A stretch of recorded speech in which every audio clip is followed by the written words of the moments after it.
I would like to personally welcome you to Man Hour After Dark. Say that then. While I bring you the host, Mike, Buck, and Cone. You know who's coming to the stage. Sports talk than what you about to hear right here. I second that. Go.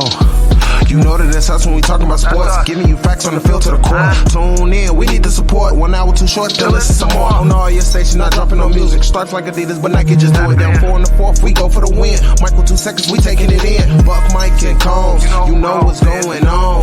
Man, now we're after dark, no LA, we the big spark. No 4th and inches, won't cut short. Got the best talking, it's all sports. Buzzing more than buzzer beaters. We coming live all through your speakers, go. And what is up, everybody? Michael Buckhouse here at the Man Hour. Go to manhourradio.com. Check out the new and improved website. We got blogs. We got the past podcasts up there. We also have merchandise as well. But let's welcome the right-hand man of the show, Brandon Combs. Brandon, what's going on today, brother? Man Hour Nation. Welcome to the best damn sports radio show on the planet. Man Hour, baby. Buck. What is going on, man? We've got a great show going on. We've got Hoffy coming on. We've got Zen coming on. We got Jalen coming on. Yes, we got an interview with one of the baddest tight ends in the SEC. You know, like, I didn't know much about Jalen before, but I was doing some research on him, and this guy makes Gronk look like a baby back bitch. Like, let's be honest. This guy's arms are like the size of like a freaking anaconda. I was like, what in the world? He is a bad boy, man. I was watching some of his highlights and stuff, man, and there's a lot of hype about this Pitts kid coming out of Florida. I mean, I'm telling you, this kid is just as talented, if not more talented. If you haven't seen his highlights, man, go check this kid out. He is a beast. Yeah, we will be playing the highlights during the interview. That is at the on hour number 2 here of the show. So he'll be joining us via phone call at the 9:00 p.m. hour on the East Coast time. We also got Zen Michalski, Ohio State lineman, coming up here in just a few minutes. And of course you got your man Hoffy coming on. I believe the word that you used was baseball lackey. So that's gonna be my baseball lackey. But look, all joking aside, this kid Hoffy is just like me when it comes to baseball. We just love the game, and we study the game, and we know the game like the back of our hand. So we're gonna get into some stuff. We're gonna talk about my Cubs pretty much losing their entire rotation to free agency. We're gonna talk about some of these new free agent signings, and we'll get into some other stuff too. But it's gonna be fun. Yeah, we will definitely be touching on some of those things. But you didn't know this, but Hoffy sent me a little present in the mail. Like, I have it actually sitting in the house. I haven't brought it outside yet because I'm in that transitional period. But he sent me a Super Bowl MVP trophy in the mail. Yeah, I'm pretty excited about it, honestly. It is sitting on my bed. When he got it, he was like, look at this trophy I just got. He's like, you think I should send it to Buck since he's a Chiefs fan? I was like, yeah, sure, why not? Yeah, I mean, and I gave him a T-shirt which is in the mail, and then he gave me that MVP trophy. So it's a fair trade, right? I mean, a T-shirt for like an MVP trophy. Yeah, for sure. Be like, obviously it is a replica, but I mean, like, honestly, dude, it's freaking awesome. Like, I have it sitting on my sitting next to my bed right now, and I rub it every night before I go to bed. Like, see you guys soon, right? Yeah. Oh man, so we do have a great show lined up for you guys. But let's go ahead and talk into a little bit of a current events like that is happening in the NFL. And obviously, right now in the NFL, coaching searching is what the topic of choice is right now, because teams are making their moves. They're trying to fill their vacancies and whatnot. And today on the 4-letter network, ESPN, let's go ahead and drop them. People know who they are. I mean, ESPN is like the gold of sports talk, right? Like, anybody that wants to be a sports talker wants to be on ESPN. And they come out and said that there are not enough black coaches and GMs in the NFL, and that they need to fix that. They need to change a rule. They needed to do something to where there's more black coaches and GMs in the NFL. First things first, why? Like what is the big deal? Well, there is already a rule in place to help advance us. It's called the Rooney Rule. Okay? And no matter what, no matter if you know ahead of time that you're going to hire a certain coach, if you know ahead of time you want a certain coach, I don't care who it is. I don't care if it's Bill Parcells. I don't care if you bring back the greatest coach of all time. You still have to interview a minority for the position. Right. The one question that I've always posed, and, it's hard for us to talk about this because we are not men of color. I mean, red is a color. Yeah. So we're white is a color, too. Yeah. and so I just, I posed a question in the past where, isn't it more of a slap in the face for me to go to, I don't know, let's Stephen A. Smith. Hey, Stephen A., look, right. I'm going to hire this guy for the head coach, but the rules say I have to interview you. I'm not going to hire you, but you can come talk to me. Exactly. Like, I don't understand. Look, there are a lot of assistant coaches. There are a lot of offensive coordinators, defensive coordinators who are minorities. Mm-hmm. They talk about, there's only 2 African-American head coaches in the NFL. One of them I happen to think might be the best coach in the NFL out there in Pittsburgh. And I just... And not only that, but Brian Flores is doing an amazing job down in Miami. So... I don't know. Like I said, it's tough to talk about because no matter which way you go, especially this day and age, especially in the cancel culture that we live in, no matter what I say is going to sound wrong because I am a white man talking about it. Exactly. So I just, it is what it is. I'm not against it. I mean, I'm not against the hiring of black head coaches, but I am against if there's somebody more qualified for the job and you don't get it, you don't get it. That's the part of it that I don't understand. I'm telling you right now, I want me to have Rob Saleh instead of Bieniemy. I think Robert Saleh is going to make a much better head coach than Eric Bieniemy would have. And that seemed to be the consensus across the league as well after Bieniemy interviewed. So if that's the case, you can't tell me that it keeps coming back to the owners, they want to have white head coaches and they want to, blah, blah, blah. 90, I would love to see what the percentage is of black players to white players because it just doesn't make sense to me that you only want to keep white head coaches. So to me, I just think that they're hiring the person that best fits the job description to run the team that they own. Right. So one thing that I learned, back in high school and probably junior high was many of your best coaches were some of the worst athletes, right? Yeah. Because they had the opportunity to sit on the bench and actually see the game develop and show up and we've seen really very few dominant good players in the NFL, Major League Baseball and basketball become good head coaches or general managers at the point. Yes, John Elway might be an exception, but now I don't think he is even considered the general manager. I think who is the 49ers general manager, that white guy that was the safety for the Buccaneers for the longest time. He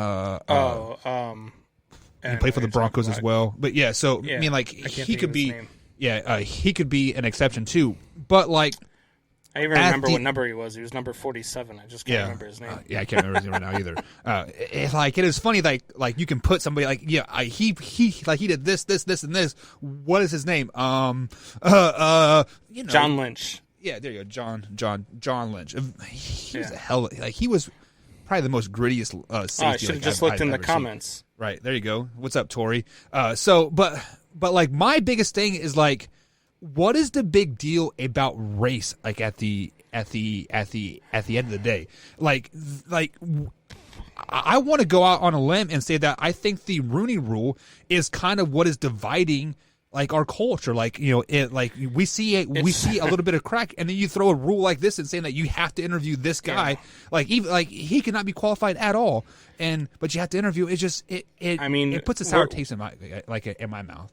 We're really on a slippery slope here because, like I said, no matter which way we go with it, we are going to not be taken seriously or be seen as we feel a certain way. And I'll be the first one to tell you, man, look, there is not a racist bone in my body. Like, it's just not how I live. But I am a person of common sense.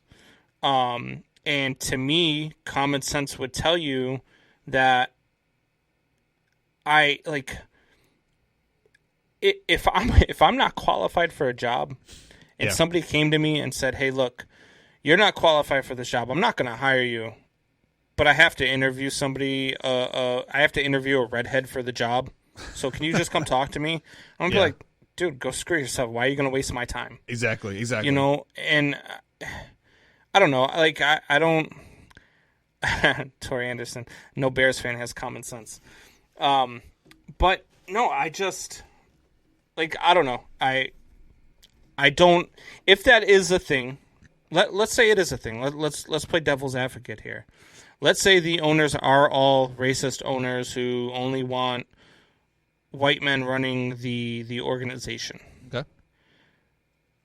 How stupid is that? To say in this day and age, there is zero chance that I'm going to have a black man run my organization that is filled with players who are black.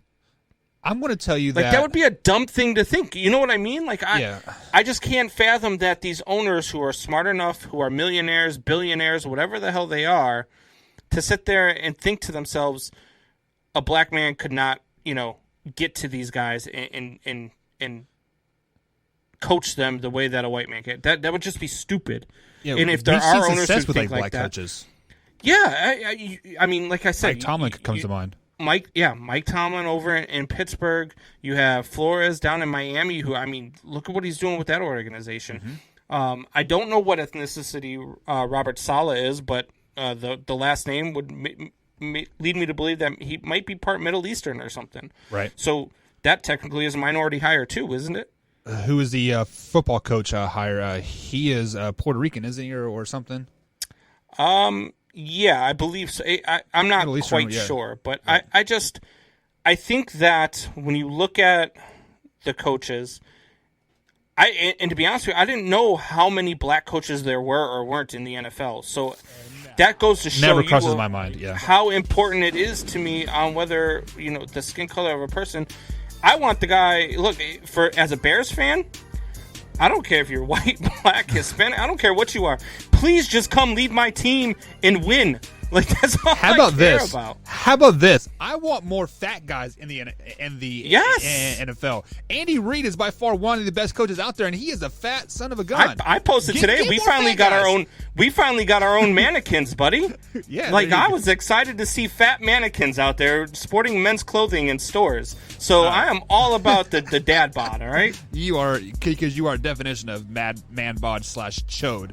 But guys, we are going to take a quick little break. You have to get on the stepladder for that. But, guys, we're going to take a quick little break. On the other side of the break, we got the man, the myth, the legend himself, Big Zen, Ohio State lineman, for his weekly segment. I'm kind of excited to talk to Zen tonight. I get to lead the interview, so it's going to be a damn good one. You guys know that. Oh, God. So we'll be right back here, guys, And welcome back to the Man Hour, guys. Michael Buckhatch along with Brandon Combs. We got the man, the myth, the legend himself, Big Zen. Zen, I just saw you doing like 15 deadlifts, man, like right in a row. What was that all about, boss? You're on mute, man. Oh, I just started we're starting my program for Ohio State. Yeah. I was supposed to work out this morning, but we had some stuff come up, so here we are at 8 o'clock. But seriously, was that 15 reps on the deadlift that you just did? Oh, no, that was only 10. We were just doing we do 3 sets of 10 after front squats. Okay. Wow. Dude, I ain't going to lie. I was watching you do it on the screen down here, and my back and my legs are now hurting for the next week and a half. So more power to you, man.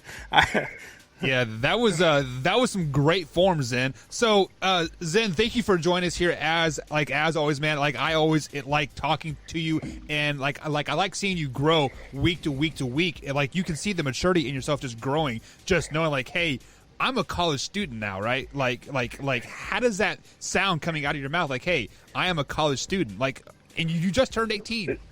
I know, it's so weird. My birthday, not just yet, coming soon, but like. It's definitely weird, like having college classes, and it's definitely a lot more challenging than high school. But I'm very blessed to have like advisors and stuff, and a bunch of tutors always helping me. That makes it so much easier. So I mean, like obviously, like we are like friends, like outside of this, and acquaintances or whatever, and like whatever you want to call it. I saw you post something on the old interwebs that the Ohio State got you a nice tablet and an Apple Pen. I mean, that is freaking awesome. I mean, you be prepared to get a lot of free stuff like just like that. Like I remember walking into like my locker like after practice, and there's like 15 pairs of shoes there. Like have you got any shoes yet, man? Oh, we get that when we get there. Yeah, I'm definitely excited about that to see just what happens. But yeah, I didn't expect any of the iPad or anything, so I was ecstatic to come home to a backpack full of just like good stuff to play or to use. So yeah, I mean, obviously that's probably used for classes, right, Zen? Not like FaceTiming and whatnot, right? Yeah, of course. So you are getting ready to report. It's sometime this week, right? Yeah, I move tomorrow actually. Oh, there you go. You moving tomorrow. Yeah. So what is the thing you are most excited about once you get up there? Like, what is the first thing that you are going to do once you get on campus and get settled? Oh man, I'm excited for workouts. I'm really excited to see the changes from high school to college, and just see how much harder they are, and like working out with my brother, like family now, because like all the other kids in my class, we only have like about 20 recruits in this class, and we're all super close. And I don't know, it might just be me, but I love like workouts and stuff with my teammates because it's pretty fun.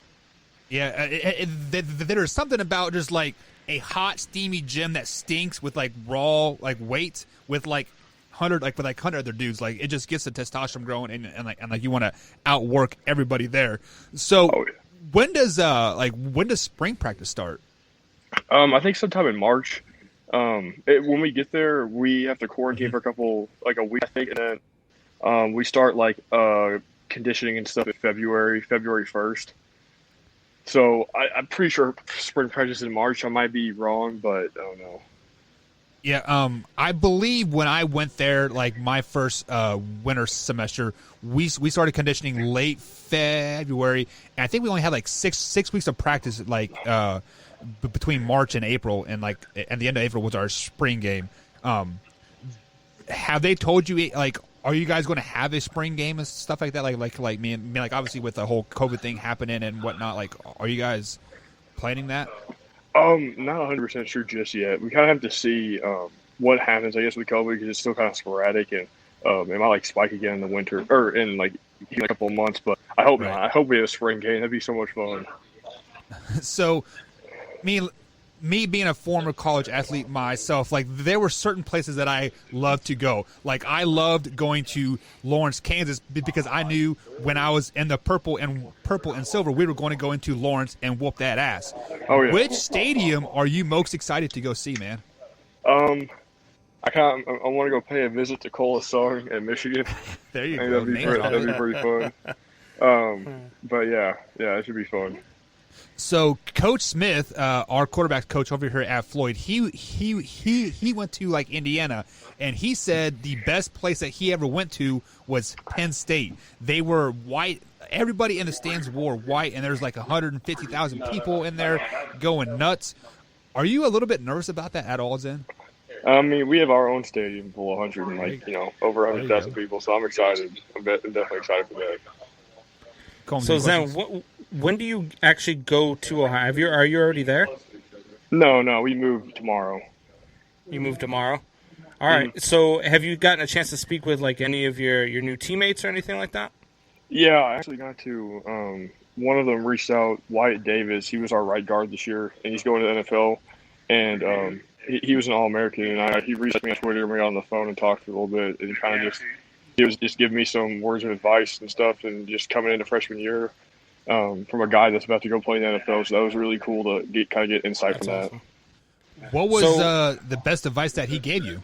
Just compete. He said that like that's something that I noticed in our freshmen that I wish they did more in high school. Is just when like we're in workouts or if we're anything practice, just compete and show out and just show that you're ready to play and all that. I think that's the most important thing, honestly. What is the one thing you're looking forward to the most once you actually get on campus? What's the one thing you're most excited for? Kind of just seeing how it all plays out and like how my life changes, and then like workouts too. Yeah, I'm so excited for workouts. So many people in like when you go to college, there are usually like three paths like people choose, right? They are there to like I'm going to get my degree. I'm going to start my career. Like this is the path that I want to go. And then there's other people that like want to like meet their life partner, like their wife and their and like all that stuff. Like I mean, like most football players are there in the sheltered like and just with like with like the other 100 guys that they hang out with like all the time. Are you going to be a guy that tries to expand and like reach out to other people, or are you going to like kind of stay in your tight knit little football community that you have? We'll see what happens because obviously I want my best friends to be on the football team because like you're playing with them every day and you're living with them, and I definitely want to have my closest friends there, but definitely like reach out, like if we start having in-person classes, meet some people and just kind of definitely branch out. Have you met your roommate yet? Yeah, we have 3. I have 2 other rooms. We're supposed to have 4, but we kind of lucked out and we got a 4-bedroom apartment with 3 people, so kind of trying to decide to do with that last bedroom, but I got it's some gonna be suggestions me. for you off air. It's gonna be me, Ben, and Tyleek. And Ben is an offensive guard, and Tyleek's a defensive tackle. So it should be fun. Compete with Tyleek every day, and then me and Ben obviously are gonna be pretty much spend our whole day together. So it should be fun. So one of the strangest transitions that like I had from high school into college was the fact that I was living with other football players, like just like at that point, and like some of their weird things that they did. Like there was one guy I was a roommate. Like we shared the same room. He was a tailback, and he would walk with the ball everywhere and like switch hands and it's like, hey man, try to punch us out. Like, are you are you going to be one of those guys that like don't wash your socks because you guys have won like 8 games in a row? Gosh, probably not. I never did anything like that this year. I think I should be a normal person. You say you're normal, but when you go up there, like, dude, I'm telling you, there are going to be those certain football players that like they just stink. Like, hey, hey, man, go take a shower. Like, are you going to be the guy that takes a shower after practice? Come on, Zen. Oh yeah, of course. Okay. See, I was the superstitious guy. So when I played baseball and hockey, especially hockey, I didn't wash my jersey all season long, and I was a goalie. So really? By halfway through the season, that jersey was rank, and my mom wouldn't let it in the car, so we'd have to take my dad's truck everywhere and put it in the bed of the truck. So I'm definitely that guy. But what are some superstitions you do have? I always like to pray before games. That's a big thing for me. I always had like this like bras that my grandma gave me like 6-7 years ago that I always take to all of our away games and stuff, and it honestly I think it makes a difference, but I don't know. I still can do that, sure, but nothing else really like that. So I mean, like obviously, like you have family in the Ohio State area, and you have family down here at Southern Indiana. Has your mom and like stepdad like said, hey, we're going to come to like every game, or do you like what about that? Oh yeah, for sure, yeah. And then they really were like how all of our games aren't really that like they're not down in Florida. Like if I was going to Louisville, we were playing like Florida State or something. Right. They're happy that they're all kind of in the same area, and they'll definitely be at. I think, gosh, my stepdad will probably be at every single one. Same thing with my real dad. They're gonna be, they're gonna be excited. I can tell you, like being a parent, myself, and like my kids are like starting out to get like involved in like stuff like school and stuff like that.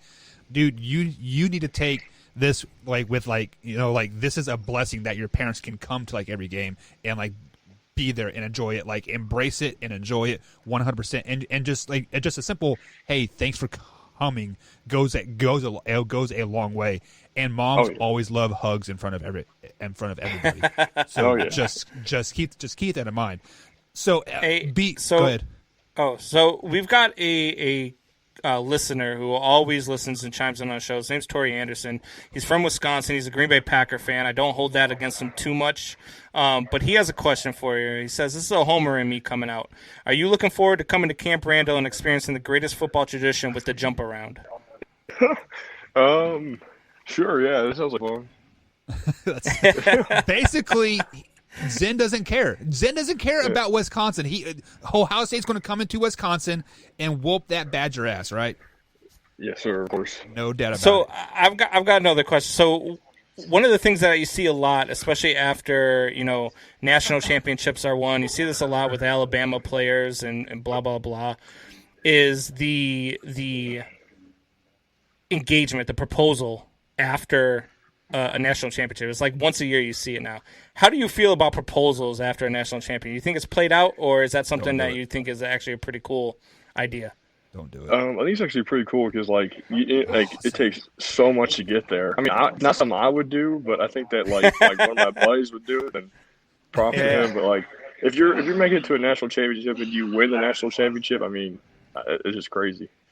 That is like proposing to your fiance on Christmas Day or Valentine's Day. That is a cop-out gift, man. Like, come on, like, don't do that. So, before we let you go and get back to your workout and whatnot, have they talked to you about redshirting at all your first year, or are you competing for a starting job? Like, we haven't really talked about that yet. I think we're gonna probably see. When we get there, we're gonna like a workout, like see where everyone's at, and then I'm sure they're gonna decide from that. But no, I'm definitely excited. I'm cool with whatever happens. Honestly, I just want to play football. Yeah, man, you look great. Your workouts are looking great. You were like the last time we spoke, you were above 300 pounds. So clearly, you are ready to start for Ohio State and beat Wisconsin and Penn State. And so Trace, right? Trace, senior. Played on the team last year, was a senior. Dad's a principal. His name's slipped out. Oh, yeah, Trace Willman. Yeah, so we had him on last night. He is a manager for IU, and he said that IU is going to win a Big Ten championship in the next 4 years. Are you going to put a stop to that, Zen? Definitely. I mean, you should go tell him to look at our recruiting classes coming up. There you go. I mean, hey, you signed me, so you clearly are doing something right. But Zen, as always, thanks for joining us, man. Be safe on that move tomorrow and enjoy life, man. Thank you. I'll talk to you guys soon. Hey, enjoy it, Zen. Enjoy. Thank you. All right, guys, that is Zen Michalski. He is an offensive lineman for Ohio State. He is reporting to school tomorrow and camp at the end of February. Look, with these weekly interviews, man, I just hope we have some on-field passes waiting for us for Ohio State versus Michigan. Like, we're going to be on the sidelines, interviewing Zen after a game, aren't we? Well, see, you must be 6 foot tall to be on the sideline, Combs. So, motherfucker. So, look, I will freaking put some stilts on. Like, I don't care. Don't you already real like those 3-inch heels, anyways? Like everywhere you go.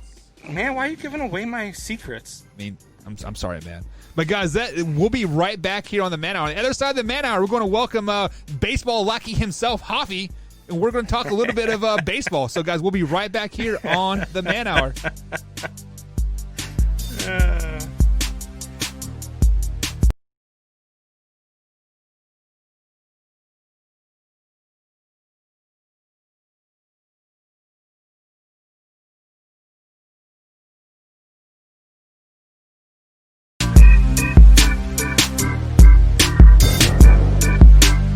And welcome back to the Man Hour, guys. Michael Buckheiser along with Brandon Combs himself. Head over to manhourradio.com. check out the new blog section, the merchandise section, and of course, check out the past podcast. So if you miss any part of the show whatsoever, head over there right after this, and it'll be uploaded before midnight tonight. I guarantee you that. I don't guarantee that, because sometimes when I get off the show, I'm just ready for bed, to be honest with you.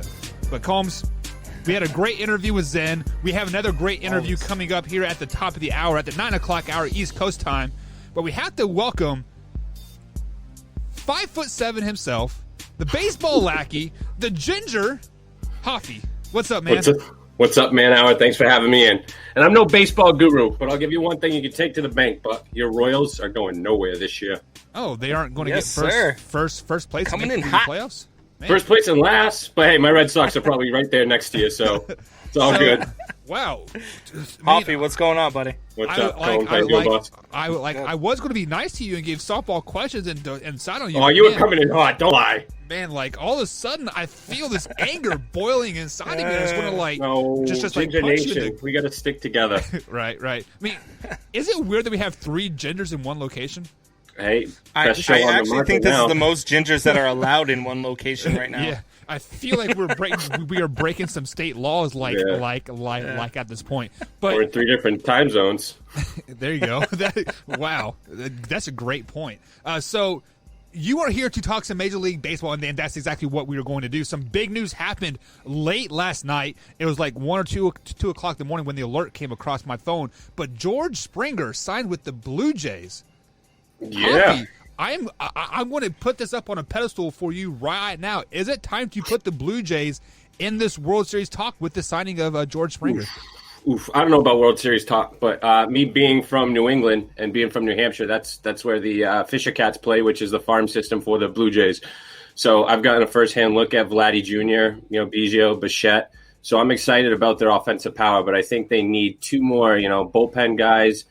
And another starter would definitely help. They do have one guy, and I wrote down his name so I didn't forget it, and I obviously already forgot it. But I think their starting pitcher, Nate Pearson, is going to have a huge year for them in order for them to, be successful. But, you got the Yankees and the Rays are always good, and even with their slash payroll. So we'll see.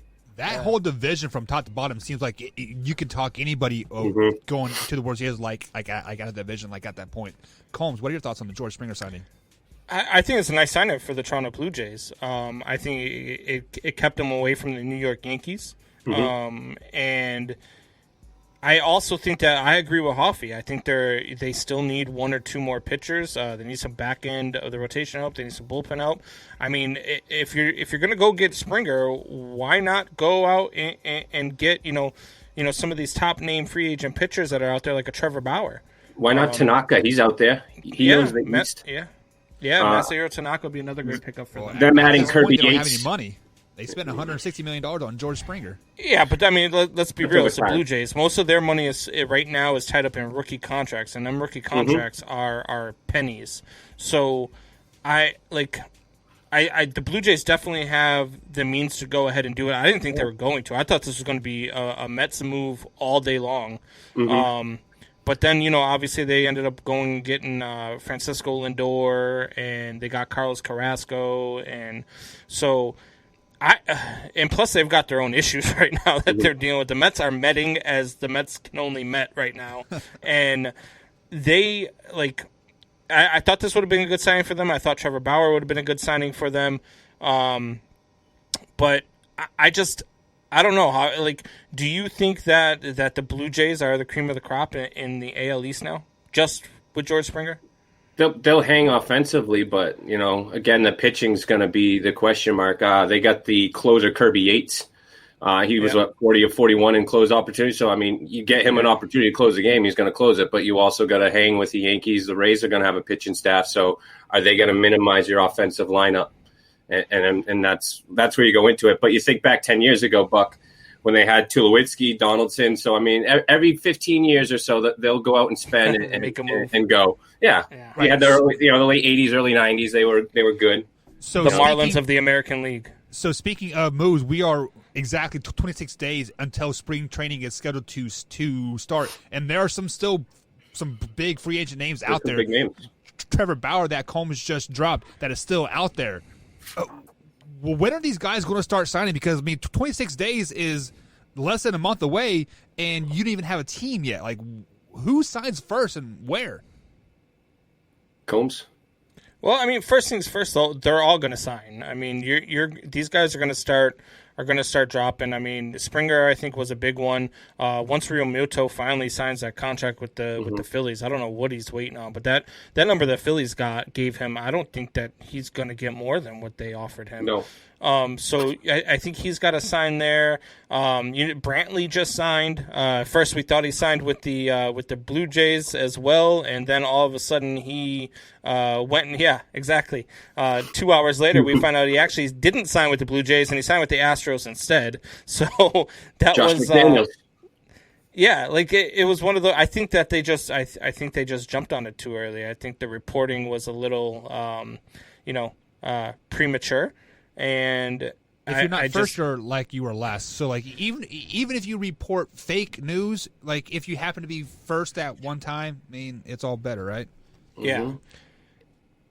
And I mean I seen this like Bauer's in talks with the Yankees, like Tori Anderson says here. Bauer to the Yankees is a good thing for the Yankees. It's a bad thing for the American League East, but it's a good thing for the Yankees. The Yankees, they go out and they do stuff, but they don't get pitching. I don't understand how that front office doesn't understand that the only reason they haven't won a World Series in the last 6-7 years is because they have no pitching. Or because they can't stay healthy. And they continue to sign offensive players. And I'm like, well, great, but who's going to pitch for you in the playoffs? This is why you don't win in October, because pitching plays in October. And good pitching always beats good hitting. And that's why they lose every year to a team you don't even see coming, whether it be the Oakland A's, whether it be the Rays this year. You lose to good pitching, and they just don't seem to understand that. Yeah, so speaking of Tanaka, Tori Anderson says Tanaka is probably heading back to I've heard that too. Japan. I've heard that too. That's been a big thing. So, like, why do you think he would forego a major league contract to go back to his homeland to play ball? Just because he misses home, or I think he's been hurt a lot, and he hasn't performed up to expectations here in the major leagues. When he came in, everybody was talking about this is the Asian Roger Clemens. This guy is going to come in and he's going to dominate. He's just never been that. So maybe his psyche just is like, look, man, I just want to go home. So I could definitely see it. But there are a lot of teams that could use him. I mean, hell, my Cubs, Hoffy, I don't know what we lost our entire rotation to free agency. Like I didn't even know, and this, as a Cubs fan, I didn't even know that a couple of these guys were even available. Quintana. I was like, what the? Like Quintana goes to the Angels, and I'm like, I love it. Wait, I thought we had him under contract. What do you mean Quintana went to the Angels? No, 1 year, $8 million deal too. That's a hell of a deal. A prove-it deal. I think if the Angels can add, they were talking about Bauer. I think if they can get him with Ohtani, Ohtani can ring. Healthy, and that exactly. Coming back healthy with that arm. I think he's going to be one of the few Japanese pitchers that we actually see put up the numbers that we expected, because we've seen what he does with the bat. And I mean, if he can do half with his arm what he can do with a bat, he's worth every penny. Now, they got to do something for Trout. Ohtani, is that would you keep him as a two-way player? Yes. See, I would just say, guy, look, I know you want to be a two-way player, but you can flat out hit. And I don't want to lose you to another rotator cuff injury or another, if you've got to go have Tommy John. Like, I don't want to lose you to that. Yeah, but they're paying their money, so they want their money's worth out of him. Yeah, but I think you get your money's worth as long as you keep him healthy and keep him in the outfield, because batting him next to, this lineup that they have, man, with a healthy Ohtani, the way he can hit, this Angels, and I said this last year in the short 60-game season, and it didn't pan out. I think maybe if it was a longer season, they might have had time to come back because they were starting to play really good ball towards the end of the season. But I think that the Angels have the best team in the AL West. I really do. Yeah, I think they're going to compete for sure. That's why I'd like them just to add Bauer just to shore up their rotation, because that's their issue. I mean, they got Trout, and what's he 10 years into his career now? He's been to postseason once. He's 0-3. Yeah, and I mean, it's not his fault by any means. The guy puts up numbers every year, and I mean, he's the Michael Jordan of baseball, and it just seems unfair, for him to. But he's also one of those there. guys who doesn't want to play anywhere where there's a whole lot of spotlight either. He loves playing in Anaheim because most people who, other than guys like me and you, I mean, you live out in California, so it's easier for you to watch an Angels game. Me, the game's starting at 9 o'clock. For Buck, it's starting at 10 o'clock. Buck ain't staying up at 10 o'clock to watch a baseball game. I'll watch a baseball game. He's already falling asleep. Look at him. Yeah. I'll watch a baseball game until midnight, but not many people are, and I think that's why he signed that long contract with them and said, hey, look, guys, let's at least try to contend, because Ohtani, and that's where I agree with Tim Leonard there, who said the Angels need to make a decision with Ohtani. I agree, because if you make Ohtani be an outfielder and just hit and not worry about pitching, I think you could just DH at that point. Wait a second. Yeah. Hold up. Let me try to dissect of what you just said here. You said that Trout signed a long-term deal with Anaheim because he doesn't want to be in the spotlight. Is that what you just said? That's why he didn't face of baseball. He very quietly is. What does baseball do with their faces? They do nothing, but still. Oh, okay then. That's what I'm saying. He is okay with being in Anaheim, and I mean they gave him, what was that? 10 years, $400-something million, like $460 or something like that. Mm-hmm. He was with the Rangers before that, right? Wasn't he? Trout, Trout's always been with the Angels. Always been with the Angels. Oh, I'm thinking of. You're thinking of Hamilton. Hamilton. God, he was a mess. Did you just compare Mike Trout to Josh? Well, I was thinking because for some reason I thought Trout was at position. Drugs, the cocaine, all that stuff, right? But no, I don't know. I think that the Angels definitely need to make a decision with Mike Trout, or not Mike Trout, with Shohei Ohtani. Mm-hmm. If he was on your team, what decision would you make? Because I think he's a pretty good pitcher. If he's on my team, I'm making him a DH or an outfielder. Okay, so what if the NL doesn't have DH, which they're thinking about? The NL is definitely they're in the AL, so it doesn't matter. Well, I'm saying, what if he was in the NL? Oh, okay. If he's the NL and there's no DH, I'm still making him a right fielder. I don't want him to be a pitcher because he's so good offensively. I don't want to lose that out of my lineup. And you put him, Trout, and Rendon as your 3, 4, 5. That is a filthy. You got Pujols in 6. Yeah. I mean, that's ridiculous. That's a ridiculous lineup. And so, that's what I would do with them. And the NL should absolutely. I don't know about you, Hoffy, but the NL should absolutely go to a DH. The National League should have a DH for the rest of the time. We need to speed the games up, and by having pitchers hit in the NL, that there's more pitcher substitutions, there's longer warm-ups for those pitchers. So, by just having a DH, you're going to have those pitchers go from pitching 5 innings to 7 innings, and you're going to have less of that, those substitutions in between. And that's the other thing I hear all the time is people say, we need to speed the games up. Do you know that the average baseball game this past season was actually shorter than the average football game? There's a lot of 7-inning games. And the average time in play was actually more than a football game this year. I mean, people say that, but I just think it's because those people that say that don't really understand the beauty of baseball. Right, but you have the people that fell in love with baseball, such as me and you in the 80s and 90s, and they're holding on to the 80s and 90s and those days. And those days were 2.5-hour baseball games. It's now 3-hour plus. So I'll watch the 3-hour game. I'm a fan of the game. But you have those people that want to see offense, and that's the other thing. We need to lower the mound. Get some more offense, flatten the ball, allow people to stop going for the home runs every time, get some more small ball, and we'll see some more. More action, faster gameplay, etc. And that was the one thing that I heard that was floated out there was, should the Major League Baseball ban the shift?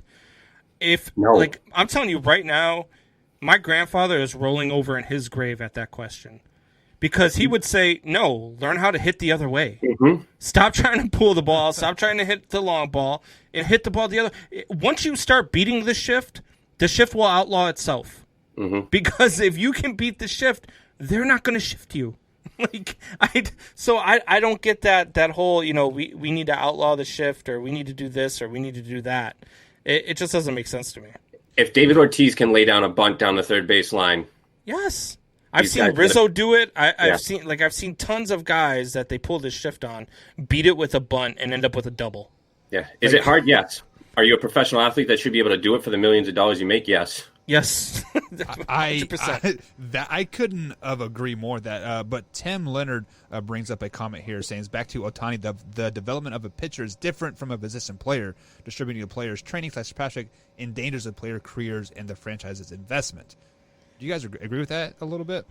I do to an extent, because I know we've talked about this on the show before, Buck and Hoffy. I don't know what you think about it, but you come up as all these guys played Little League, and your best player in Little League is a shortstop, he's a center fielder, and he's a pitcher.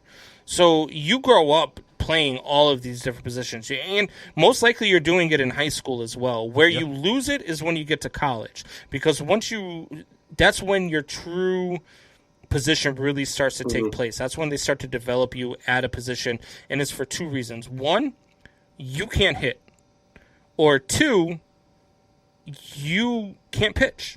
So they decide where you're going to go. I mean, in high school, it's one thing because you're throwing, fastball, maybe a curveball. I always try to teach my younger players to not throw a curveball or not throw a slider until they're over the age of 16 because of elbow problems that it can do. I like, if I'm going to teach my kid, my little leaguers, two different pitches, it's a fastball and a changeup, because you don't change your delivery motion and it doesn't torque your elbow. But once you get into college, that's when you start developing, and some guys can develop into, throwing this or that. I know for me, it was a 50-mile-an-hour fastball or a knuckleball. So either way, I wasn't throwing very fast. I know I've played ball with Hoffy, and playing first base while Hoffy's a shortstop, I crap myself every time the guy throws. One, because I don't know where the hell the ball's going, and two, because it's coming at me at 1 billion miles an hour. So I just crap myself every time he throws. And those are the guys. It sounds like I make millions of errors. I don't think I made an error in my life. No. I'm saying I don't know where it's going, whether it's going left or right, and your ball has a natural tail to it. Mm-hmm. So I just kind of poop myself playing first for you. What you're saying, Combs, is you are the stereotypical first baseman. You are fat, short, and can't catch, right? No, and Hoffy will attest to that. I can at least catch. I can track a fly ball. I'm an all right outfielder. But yes, my favorite position is actually third and first, because you don't have to move as much as you do at short, and you can cheat your arm. I don't have a very good arm, so I play in a lot, which causes me to make a lot more errors because I play in a lot. And in softball, when you play short, people crush the ball. And so there are a lot of bad hops. There are a lot of things that take. But I have to cheat my arm, so I have to play in. And same thing at first base. Like I don't have to worry about my arm, so that's why I really like playing there. I played outfield, but my favorite spot to play was get super drunk and play catcher and stand behind the umpire and let him catch the ball. But speaking of getting super drunk and just getting stupid, we talked about this yesterday, but Hoffy, I want your thoughts on this. We talked about Jared Porter and all those text messages that he was sending the female reporter. We found out she is a foreign female reporter now. Light him up, Hoffy. What are your thoughts about Jared Porter's text message exchange with himself? 63 Light him times? up, Hoffy. Let me put it to you this way, Buck.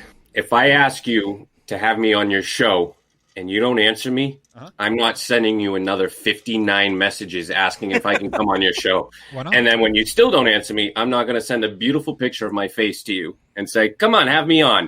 It just seems like common sense that Buck would just be waiting for the penis pic. Yeah, definitely. I mean, sorry.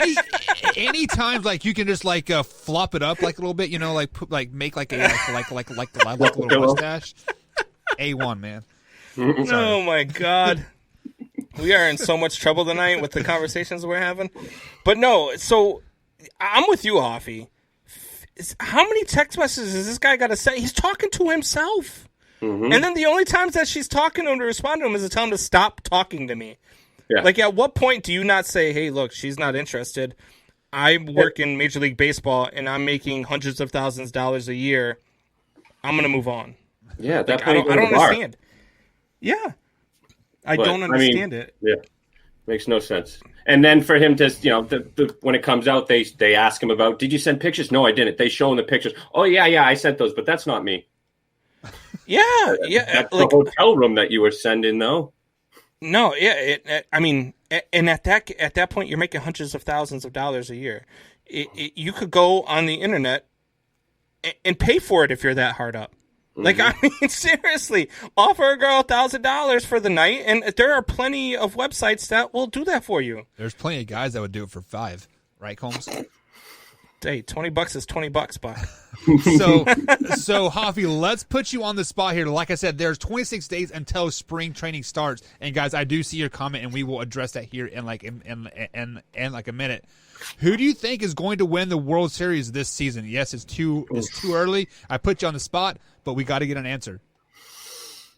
I'm gonna with my dream pick, San Diego Padres.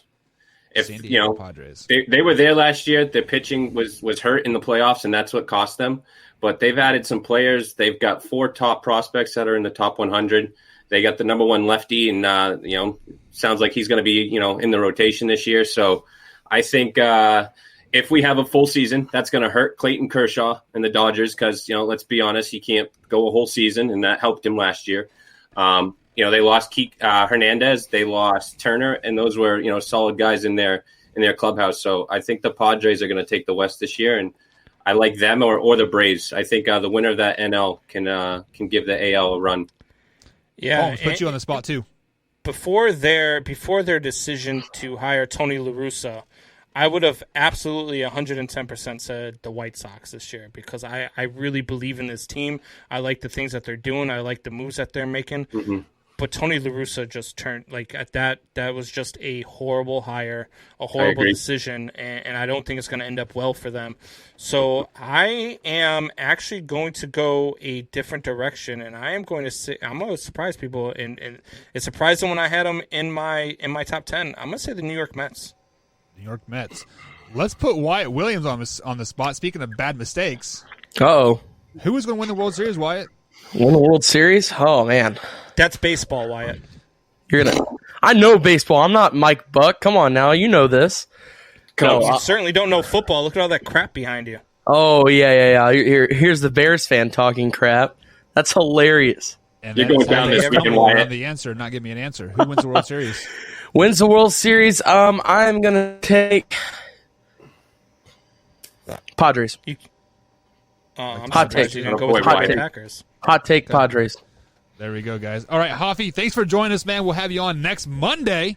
Thanks for having me, guys. Mondays with Hoffy and Wednesdays and whoever else. LOL. It sounds like you're talking like me, Tim. Mets. So, no, I'm just kidding. My bad. But, guys, we are going to take a quick little break, and we will have a moment of silence for Don Sutton. So, guys, we'll be right on the Man Hour right after this.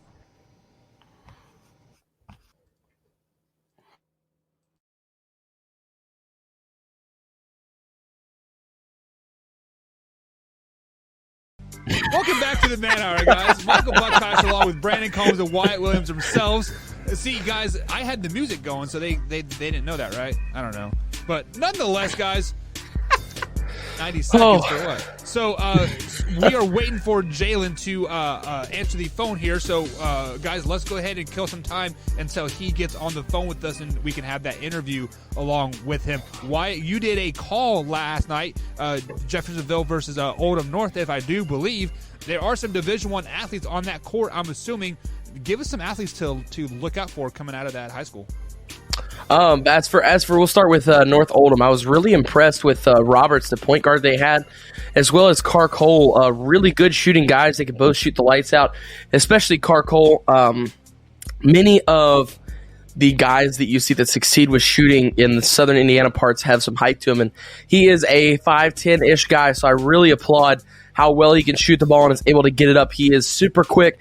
He gets around everybody. He beats you around the corner, and he is a awesome athlete. So those are the two that I really liked, as well as Hodges as well. He was awesome for North Oldham. But to switch over to Jeffersonville now, it was actually a pretty eventful night for the Red Devils. The new transfer from J-Town, Jalen Fairman, plays, who hopefully we'll have him on later this week. I'm still working out an interview with him, but Jalen's a great guy, even better basketball player. But, I mean, he was up and down the court, tons of speed. He could shoot the ball very well. He added a really nice dynamic piece to the Jeffersonville offense that they haven't had yet, honestly, and there was a lot of better teamwork. The communication was much better through amongst everybody, as well as Will Lovings-Watts. He had a really good game. Will is a guy, I do not remember all the teams. He has a ton of D1 offers, though, and a ton of interest from D1 schools, which I will get the names on that later on, but I do not have them off the top of my head.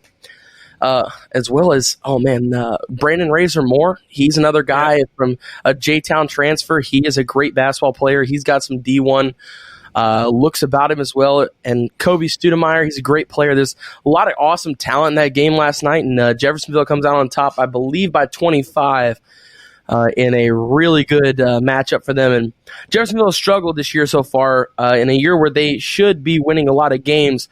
But, COVID, they got a new coach, several new players on the team that haven't started yet, so it's really hard to build your roster around that and get ready whenever you're missing time with your coach, when you're missing time with your players, and also they're all new. Everybody's new to this system and all that stuff. I mean, Coach Grant, this is his first year coaching at Jeffersonville High School. How I did that there, by the way? You mentioned a guy's name from high school basketball in Southern Indiana, and I was like, "Yep," just to give you support. Like I know that. Like I live in Chicago. I ain't never.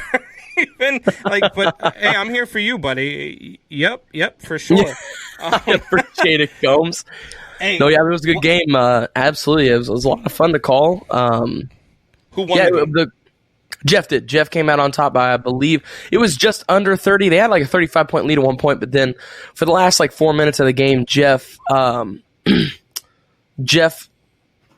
put in there. I'd say probably a JV roster at the very end there, so they pulled it out in the long run. It was a good game. It was a lot of fun to watch. It's every game, as we call it. I said this a lot during football season with COVID. We all know that at any point this could all get canceled. It could all get shut down. So we're taking every game we can as a blessing and continuing to call everyone we can. All right, guys. So as we are waiting on Jalen to jump in on the interview here, what do you guys think about doing some what does? I mean, it is Wednesday. I mean, we all have the what does on us, right? So, hey, let's do it. Why not? Hey, we improvise. Are you guys down with that? All right. Where's the overlay? Oh, there it is. Beautiful. Ready? Here we go. No way. Yes way. And my first what of the night is going to go to myself. How can I not push the green button and it's supposed to be the blue button? As these guys are rolling in the background, if you guys are watching the live feed over on YouTube.com, you know exactly why they're laughing. So my first what is going to go out to Combs. Combs, you need to compose yourself. When you make a funny, you cannot laugh more than the other people. It doesn't make it as funny, man. So Combs, come on, you get the what the, man.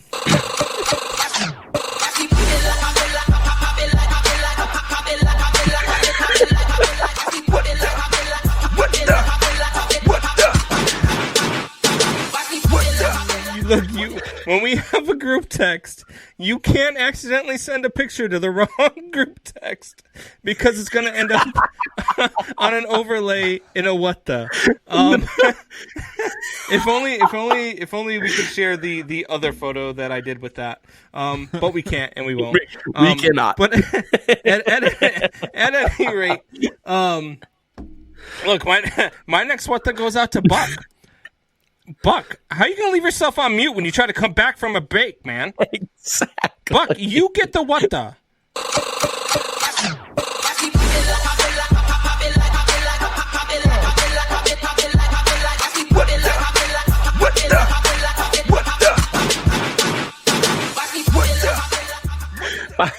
My next what that goes to myself, man.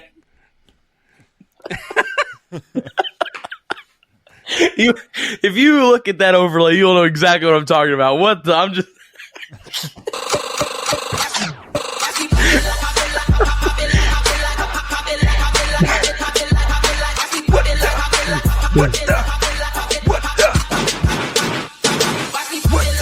What the other night is going to go out to Wyatt himself as well. First things first, man. Yes, you sent the picture to the wrong people. Yes, you did this. Yes, you did that. But the first question comes to mind. What were you thinking when you took that picture? Wyatt Williams. What the, man?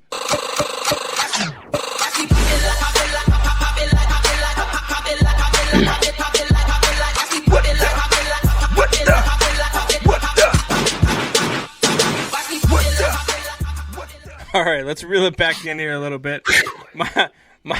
My next what the goes out to the Chicago Cubs. I mean, we have lost our entire rotation to free agency, and we have done nothing to replenish that pitching rotation. And we're in a division that is down this year. Like this division is going to be so bad that 82 wins will win you this division.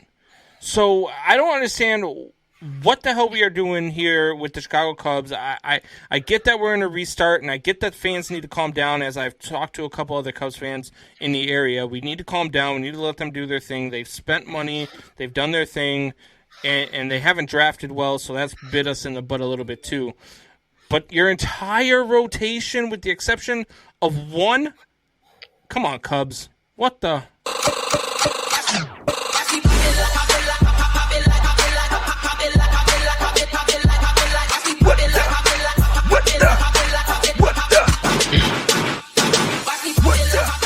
So before I toss out my next what the, I want to air this real quick. Torrey Anderson. Yeah, I would love for that to be the new fashion trend. I don't think that's how this one's. I don't think this is how this one's going to go. But my next what the is going to go out to the Chick-fil-A. I love Chick-fil-A. It is my favorite place to go. Don't you do it? I love it. I do. Don't do it. But I order. Don't. And only one time ever has it been wrong, and it was this time. I ordered 2 Chick-fil-A sandwiches, my favorite. And you know what they gave me? 2 chicken strip baskets and sent me on my way. Chick-fil-A, what the?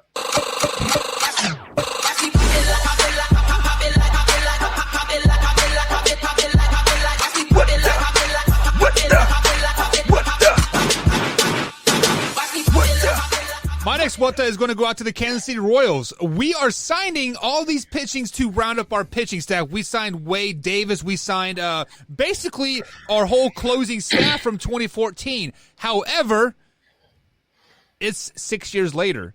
We've had Tommy John surgery. We've had shoulder injuries. We've had ACLs. We've had Achilles.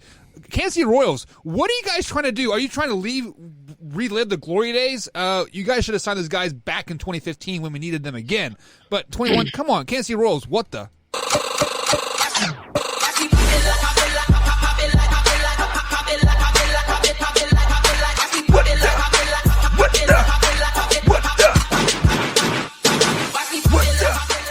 My next what the is going out to Calvin Kattar of the UFC. Fighting Max Holloway in the main event in the fight night this weekend. And in the 5th round, he is getting his butt whooped the entire fight. And in the 5th round, Max Holloway puts down his hands and starts shouting at the announcers, "I'm the best in the UFC. I'm the best in the UFC." Max Holloway goes to throw a punch, Kattar goes to throw a punch while Holloway is doing this. Holloway still ducks it and hits him with 2 jabs while he is taunting the announcers on the broadcast, saying he's the best in the UFC. Kattar, you have to take him down in that moment. So, Kattar, you get the what the. He'd still kick my ass.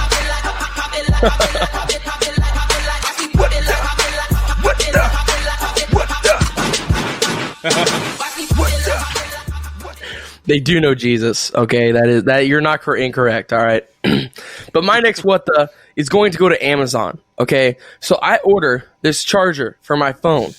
All right, and I pay because you need a charger now. Okay, my charger breaks. I need a charger today, not tomorrow, not the day after. I need it today. So I order this charger, pay extra for the single day shipping, and it's still not in yet. And that was 3 days ago. Amazon, what the?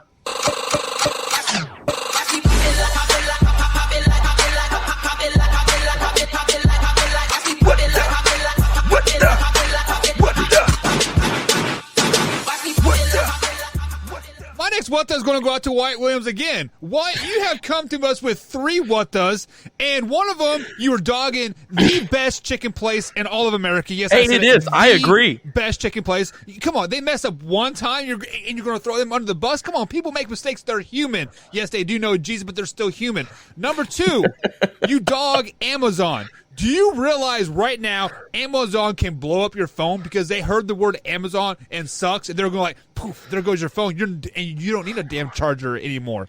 Wyatt, cancel culture too, Wyatt. Cancel culture. Yeah. And you're going after 2 of our biggest freaking names in the industry right now.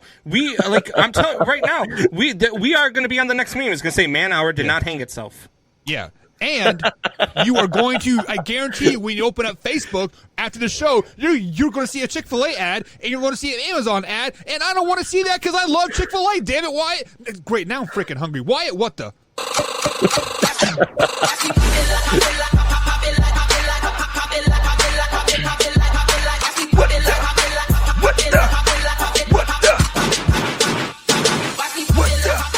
My last what the is going to go out to our boy who we just had on with us, John Hoffman. Hoffy, they say, hey, we need to talk more baseball. Who do you know that knows baseball, that can have a great conversation with you?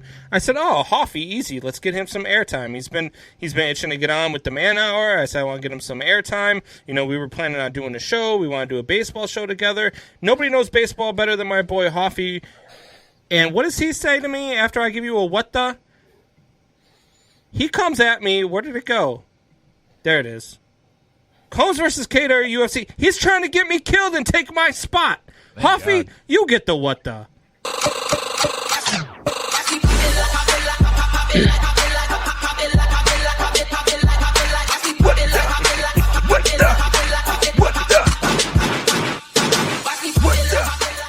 And my final what the is a 2-parter. Now, if you listen to the last what does, you heard about my great brother. His name is Leroy. All right, he is a super redneck. Waiting for Buck to go silent and get demonetized. Oh man, we have too much fun. So Leroy, all right, we do all this yard work for my broadcast partner. I told you all about the hatchet where he straight up digs this whole root out of the ground with a hatchet, and we're all like standing around like, Leroy, what? And then my broadcast partner's like, hey, because you guys did this for pay, let's all go to a steakhouse dinner. We're all like, oh yeah, we're in. I show up 3 nights ago. Where's Leroy? Nowhere. Leroy skipped it. He forgot. Leroy, what the?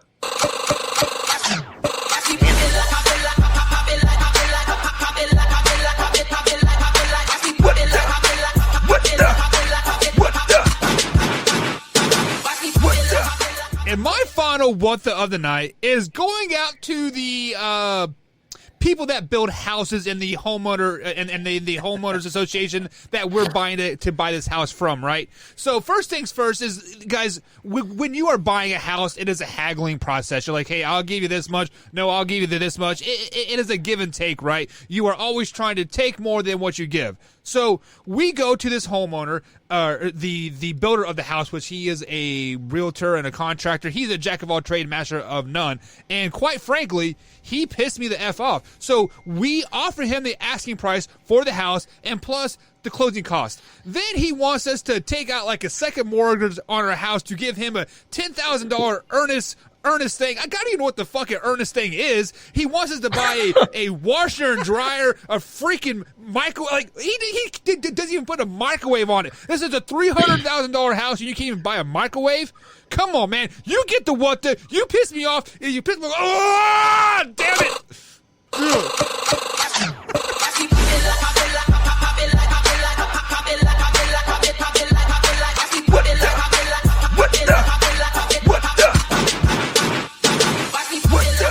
Look at at it this way. At least you're not in your pajamas with a sheet wrapped around you like a toga in a what the overlay. And you have your nipple hanging out too, Wyatt. Like, what does that mean? Man. You could have at least covered yourself. Sheesh. I know, yeah. I thought I was like, what's the funniest picture I could send right now? I tied that sheet around me, and then and you sent it to Combs, which is weird. Why are you sending it Combs to the picture?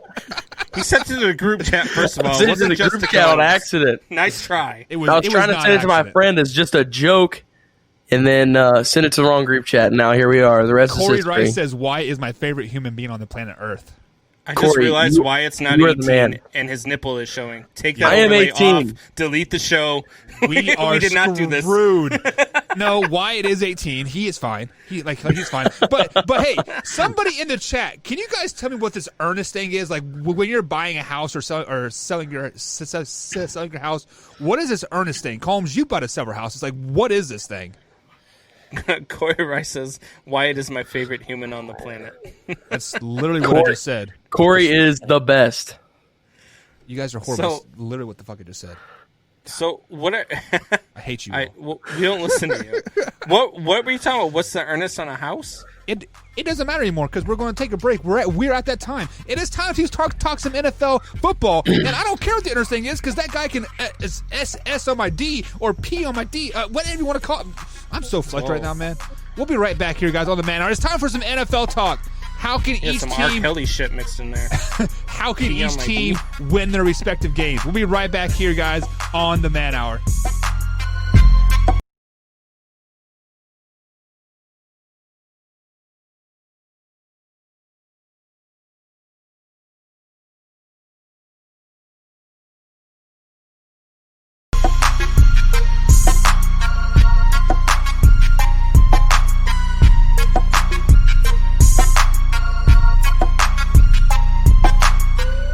Welcome back to the Man Hour, guys. Michael Buckeyes along with Brandon Combs and Wyatt Williams, guys. We always have some fun on the Man Hour, and if you guys take things a little bit too seriously, you probably shouldn't be watching the Man Hour. Let's be flat out honest, because I get worked up just because I have fun in life. If you I already got a text message saying you need to chill out. I'm not saying who it was from, Cindy, but nonetheless, guys, I am going to sleep on the couch tonight 100%. We have had a great show. We've had Zen on. We've talked some baseball. We had the what does, of course, but it is time to talk our bread and butter. It is time to talk some NFL football. This is championship weekend. We have the Green Bay Packers taking on the Tampa Bay Buccaneers. You have the Kansas City Chiefs taking on Bills Mafia. So today, guys, we are going to tell you how each team can win their respective games. So, Combs, I'm going to come to you first.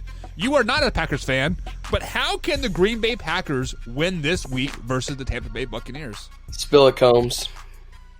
Do not, and I repeat, do not tell Aaron Rodgers it's the NFC Championship game. That would be the best bet, because once he knows it's the NFC Championship game, the choking begins. So, no, seriously, to not ruffle Wyatt's feathers anymore. It looked like he was going to cry for a second there. But the Packers need to come out and have a completely different game plan than they had in Week 5 when they played these guys the first time, or Week 6, whenever it was. Because they got annihilated, and they were playing well at the time when they got annihilated. Yeah, they did. They've got to have a better game plan. They need to get Devontae Adams deep. They need to get him open early and often. And they really need to pound the ball and keep Tampa Bay's offense off the field. If Tom Brady's not on the field, he can't beat you. And so that would be my key to the game for the Green Bay Packers. So, Combs, let me poke some holes into your philosophy there. So you're saying that you need to go deep with Adams, but then you need to keep the Tampa Bay offense off the field. You can't have best of both worlds there. Like, what are you gonna do? Throw it for a 60-yard bomb and think a 15-yard penalty? I said early and often. They need listen to me, Buck. They need to get him deep early and often, and then they need to pound. And then they need to pound the ball. and keep the Tampa Bay offense off the field. They need to score a bunch first and then keep the Tampa Bay offense off the field. So you want to go blow for blow on offense and then get like a 10-point lead and then just keep the offense off the field? You're not going to go blow for blow because Tampa Bay doesn't have that explosive offense. They don't have that offense that can get into a shootout with you. If you put up 21 real quick on this team, you're in good shape. Okay. I somewhat agree with that. But Wyatt, how can the Buccaneers win this week versus your Green Bay Packers? Go back to the previous matchup, go watch everything that happened, and come out there with the same fieriness that they had in that second quarter. A lot of people like to forget in that game. Yes, it was, I believe, 38-10 was the final score. 38, 31-10, something like that. It was 10-0 Packers first. It was 10-0 Packers right out of the gate. We all saw the triple pump from Aaron Rodgers. But nonetheless, come out with the fieriness that you had in the second quarter. The Packers, as you mentioned, they got us to get Davante Adams early, so I'm going to mention the Buccaneers have got to find a way to neutralize Davante Adams because here in the last couple of weeks, if he's been hot, Green Bay Packers win games. It is just flat out simple as that. If Davante Adams is catching passes and he catches, I'm going to say the mark for this one. So if Davante Adams catches 7+ passes, has 80+ yards and a touchdown plus, it is a Packers win. I don't know the stats on that, but I can almost guarantee you that there is like a 99.9% chance if Tay has those numbers that the Packers are going to win. So my philosophy, find some way to neutralize him, whether if that is through double coverage. I mean, he is the most aggressive route runner in the league and the best wide receiver in the league. You heard it here. So, so just find a way to neutralize. How do we give him the Tampa Bay Buccaneers and tell us how they can win? And he spent 3 seconds telling us how Tampa Bay can win, and the rest of his time telling us how great the Green Bay Packers are. I was trying to get him to think outside the box and not go with his homer pick, but clearly, Wyatt, you did not go that route because you basically said how the Packers can like win 100% there, man. Yeah. Let's how can the Tampa Bay Bucks win? Well, they got to neutralize Davante Adams, but when Davante Adams goes for 7 catches, he goes for 80 yards, 1 touchdown, the Packers are definitely going to win. What? So, I know what my what the is next week. You said, I think you said this on yesterday's show, that you said that this is not the same Buccaneers team that played versus the Green Bay Packers because the addition of Antonio Brown, yada, yada, yada. They're better, and they're clicking. However, Antonio Brown is out this game. Is that a big factor that Antonio Brown is not playing in this game versus the Green Bay Packers this week for the Buccaneers? Yeah, I mean, it is. It is a big factor. I don't know if he's out again or not. Yeah, it is a big factor if he does not play. But it's still Tom Brady. It's still a conference championship game, and I still don't go against Tom Brady when it comes to those games. I don't care if it's Aaron Rodgers. I don't care who it is. I'm not betting against Tom Brady until Tom Brady will be 75 years old and sitting on his couch. And if they pan in on Tom Brady with a hat of a team on, I'm going with that team because somehow, some way, that team's going to win because of Tom Brady. So, yeah. Tom Brady. So let's go ahead and jump over to the chat here over on youtube.com/manhour. Tim says that somebody needs to make Rodgers upset prior to the game. Maybe the Packers should announce that Love is going to start the game. I mean, usually when Aaron Rodgers is upset, he does play his best game, his best football. Wyatt, do you think you need to get Aaron Rodgers upset to win this game? Let Danica Patrick do the coin toss? Oh, man. Too soon, right? I'm a big racing fan, too. I actually have a Danica flag down the hallway.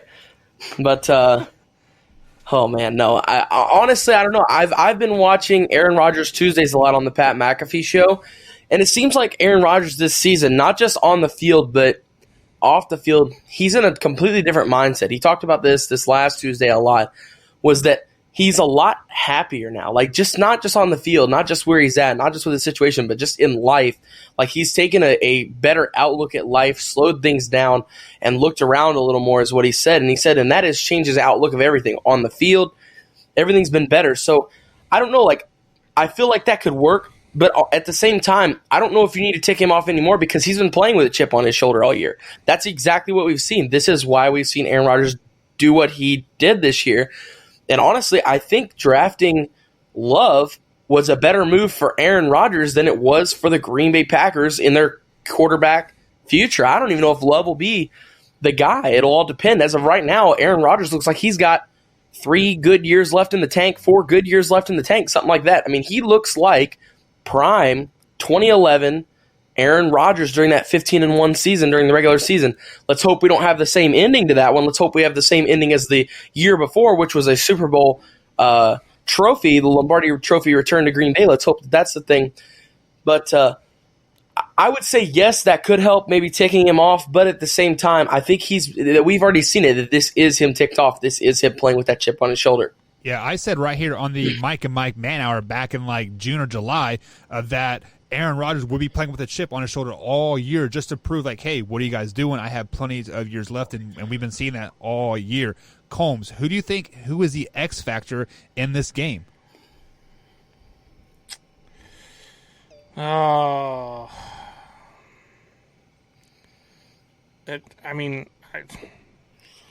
toss a coin.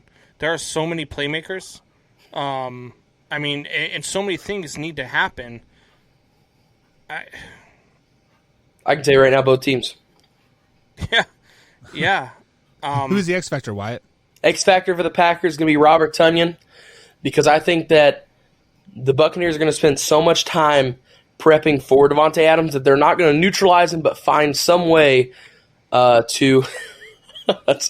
Oh man, yeah, no kidding. So I think that they're going to find some way to slow him down, not neutralize him. That's the word I'm looking for. Slow him down. So Robert Tonyan is going to have to step up huge. If Robert Tonyan has a great game, then the Green Bay Packers are going to click on all cylinders. And as for the Buccaneers, the big name that I'm going to mention here, Leonard Fournette. Playoff Lenny, just like you said. Green Bay rush defense has had issues all year.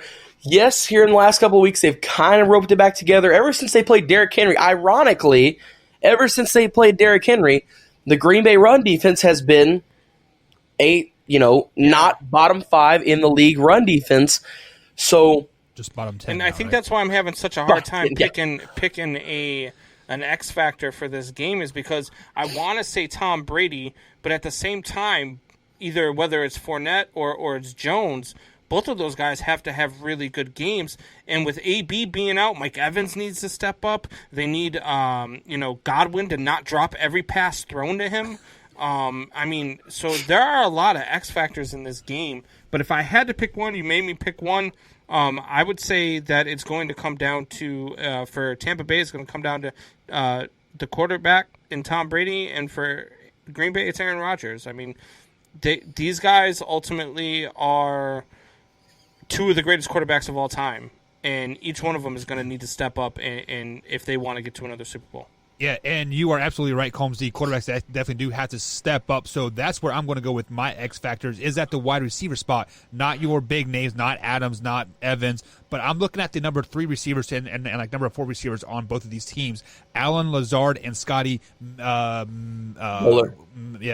For the Bucks. Miller, yeah. They both need to step up and have big games because I think all eyes are going to be on Mike Evans. All eyes are going to be on Davante Adams. So those role guys, those third and fourth receivers, have to step up and have a big game. And some X factors, like in the chat here, Tori Anderson says the Green Bay D has to be the X factor in this game. Timothy Leonard says, well, yeah, if you stop Henry, you are able to stop majority running backs in the league. Yep. Do you guys agree with that? Yeah. I think I think it depends on the day, because just because you stop Henry this week doesn't mean you're stopping Henry next week, and it could be the same exact damn defense. Sure. It just depends on the day that he's having. So it's like to say, like, they blew Green Bay out of the water in the last game, 38-10. I don't think that's the same thing. I think this is a really close game. Yeah. This game's going to be won in the last 2 minutes. Yeah, I don't necessarily agree with if you stop Henry, you can stop a majority, because it really just depends on what day you have. If you go out there and Henry has a really bad day, it doesn't make you a great run defense all of a sudden. It just means you had a good day against one of the top running backs in the league. And like I disagree with like both of those. It is all about the defensive scheme that you bring into the game. So like we were talking about the Buffalo Bills and like how they had a scheme to stop Lamar Jackson. If they were to run that same scheme versus I don't know, let's say Josh Allen, like they're playing each other, and you had that same scheme to run that to stop Josh Allen. Josh Allen is going to succeed in that scheme. So it is all about coaching, like at that point in schemes from day to day to day, week to week to week, game to game to game. So speaking of the next game, like we just talked about the Packers versus the Bucs, we are going to talk about the game of the day, the game of the week, and the game of the year. The Super Bowl defending champs Kansas City Chiefs take on the Buffalo Bills. Wyatt, how can the Kansas City Chiefs win this game? Get the weapons involved heavily. And I am not just talking about Tyreek Hill and Travis Kelce when I say that. I am talking about CEH has got to be involved. I am talking about any of the guys, McCole Hardman, Robinson, all of those guys, kind of like Buck mentioned, the third and fourth guys, because Buffalo has a good defense. Tre'Davious White, most likely, I'm not going to guarantee it, most likely is going to have Tyreek Hill's number all game. He's going to be on him. He's going to do his absolute best to try and stop him. Now, will he stop him the whole game? There is literally no way to stop Cheetah for an entire game. He is way too fast. So he's going to get a couple of big ones off on you, that's for sure. But also the biggest thing I want to mention for them to do it is how well will you react to this big play offense for the Bills? Yes, the Kansas City Chiefs have a big play offense and even better big play offense, but this is really the first time that Kansas City has seen an offense this elusive, this great in the playoffs that throws up a ton of points, will run with you neck and neck, has a electric, wild quarterback who can throw it, who can run it. Essentially, I'm not comparing in Patrick Mahomes, but Patrick Mahomes can do the same thing, run it, throw it very well. He can run and gun. So I'd say your reaction to your mess-ups, your reaction to the fact that Diggs is going to have big plays, the reaction to the fact that Josh Allen is going to have good plays, the defense is going to make plays. How do you stick that out? How do you turn that around? How do you continue to stay positive? How do you continue to keep your head up and continue to take it each down, each play, and continue to fight? So just to poke a little bit of holes in you, just like I did Combs earlier, the Cleveland Browns was a high-flying offense this season. They actually had more 40-point games this season than the Kansas City Chiefs. So they have seen a high-powered offense there, Wyatt. So I mean, they're like obviously the Bills is a little bit more stable, right, per se. Combs, how can the Buffalo Bills win this game? Just what you guys were talking about. They have a very good, very powerful offense. They've also got a really, really good defense. Their defensive, I've said this time and time again, their defensive game plan last week against the Ravens was flawless. And they need to come out with that again against, hopefully, Patrick Mahomes and the Kansas City Chiefs. But the offense, man, stick to your game plan. Stick to everything that got you to this point and do what you got to do. Look, the Kansas City Chiefs are one of those teams. They allow the 16th most yards on the 15th most plays this season, giving the defense they're the 18th highest ranked defense in the National Football League. So they are a beatable defense. So do your thing on offense, run the ball, pass the ball, mix it all up, do everything you got to do. Get Diggs going early, get that offense going early. Cole Beasley is going to be a huge impact player on this game. Watch for Cole Beasley to have a huge game this week. And the Buffalo Bills just have to play Buffalo Bill football to beat the Kansas City Chiefs.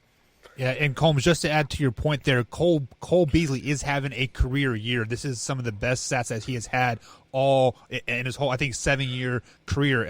I would say this is the best year he's ever had. I mean, he had some good years in Dallas as that slot guy, and he is a nice number 2 anywhere. And this is something that a lot of I have some friends that are Dallas Cowboy fans, and they all mention, Cole won't do anything anywhere else. He fits Dallas so well. He needs to stay in Dallas. And I said, no, he's one of those guys that will work literally on any team. I could throw Cole Beasley on any squad, and he will be successful because he gets open every single play. That's what Dak Prescott talked about it a couple of years ago.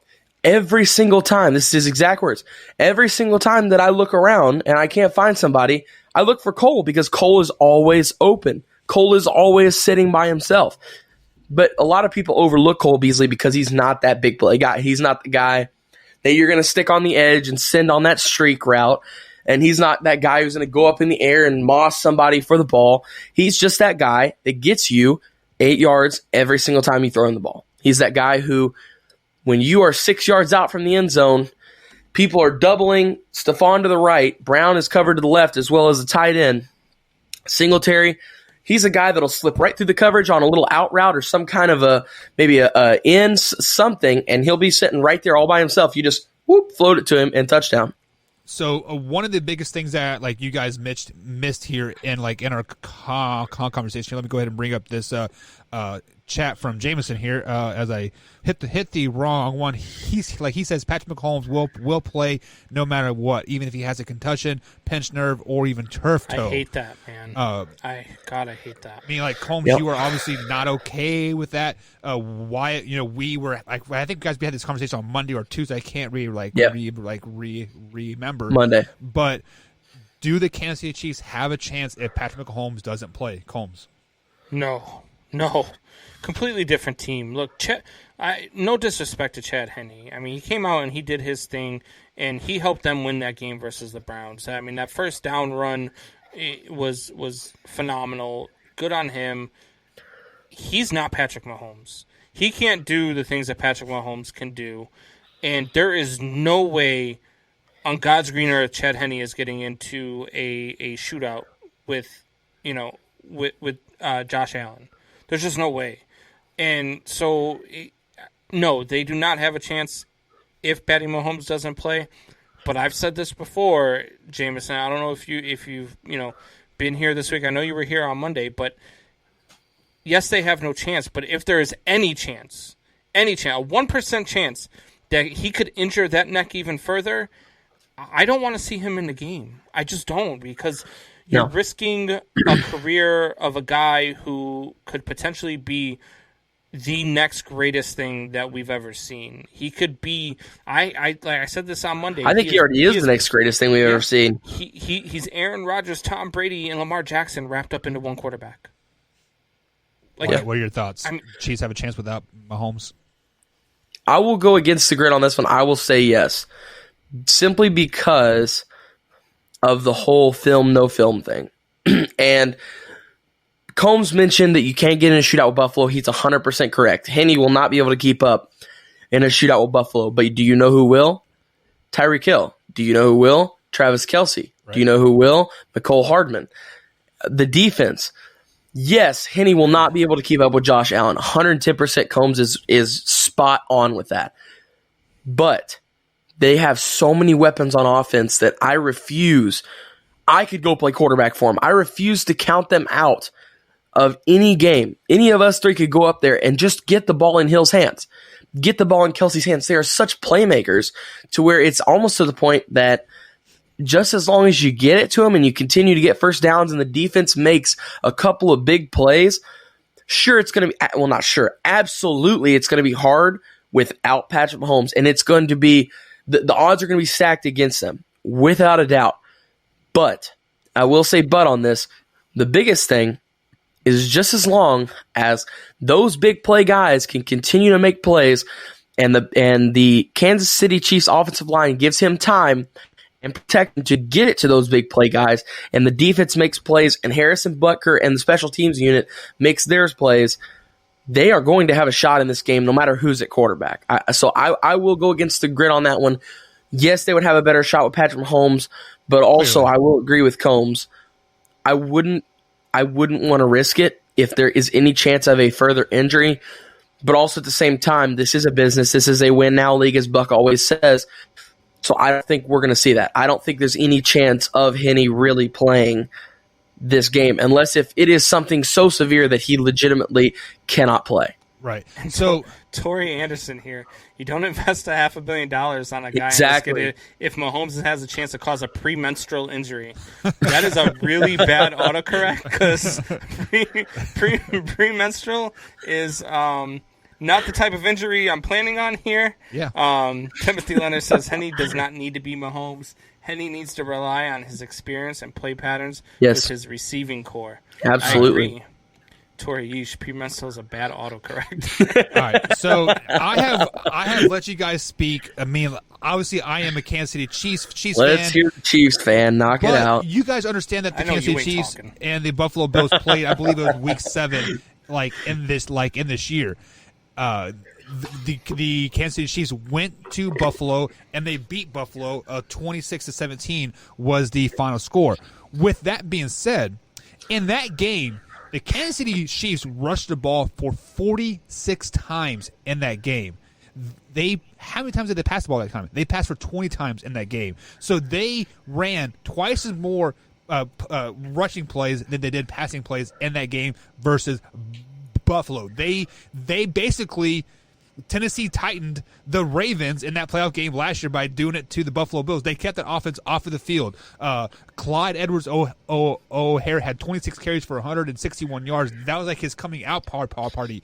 He is coming back from injury from week 16. Coming out party. And like he will be back this week. So why not feed that young kid the ball? If let's say Patrick Mahomes plays and he's like 70%, right?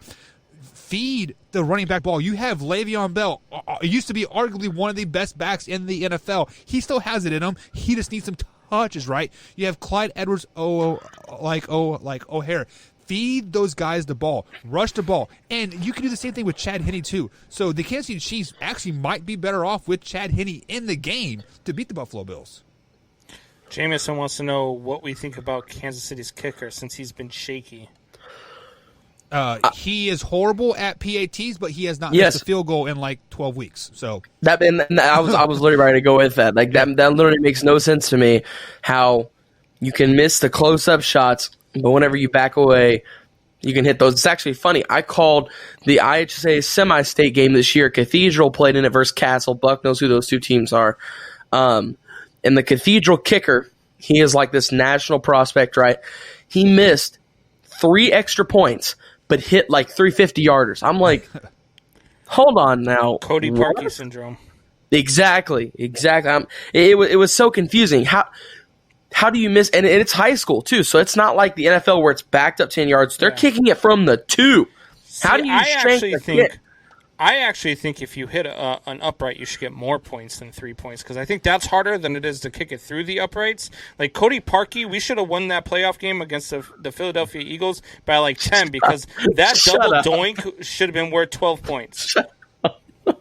But he wasn't aiming for that. He was aiming to go through, Combs. He double doinked it and sent it onto the ground. That makes it even more impressive. He wasn't even trying to do it. So, guys, let's go ahead and take he couldn't do it if he tried, though. Let's go ahead and take our last break, guys. On the other side of the break, we are going to talk a little bit of UFC. We have a big fight happening. We have McGregor versus Prairie coming up here on the Man Hour right after the break, guys. We'll be right back.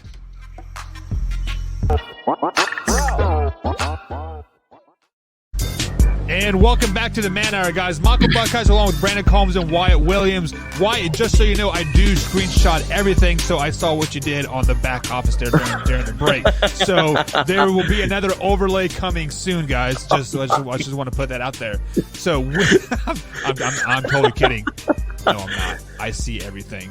With that being said, guys, we have had a great show. We have talked to Zen for Ohio State lineman. We told you how the NFL teams can win their respective games this week. We also had some Major League Baseball talk, but it is time to get into a little bit of UFC talk to close the show out. We have a big fight happening. McGregor is making his comeback into the squared circle this Saturday at UFC 257. Combs, you are a big UFC guy. Are you excited about this fight? I am, but real quick, did you call it the squared circle? Yeah. It's not octagon. Octagon. Son. It's a squared circle is the WWE. It's exactly what it is because this is all freaking story written at this point. Oh my God! Stop it. Look, in the octagon, yes, man. Look, I'm pumped for this fight. I'm already planning it out, watching it this weekend. I am paying my $70 to watch it this weekend, and I will be there. If you are not right now, if you're just an avid fan of the UFC, you need to order this card this weekend. Because not only is the McGregor fight, but they have got some amazing fights on this card. And McGregor and Poirier to finish it off, that is going to be a war. And I know that McGregor knocked him out, within 2 minutes of the first round the last time that they fought. But Poirier has evolved since then as a fighter. He has aged. This guy is a much better fighter than he was the first time that they fought.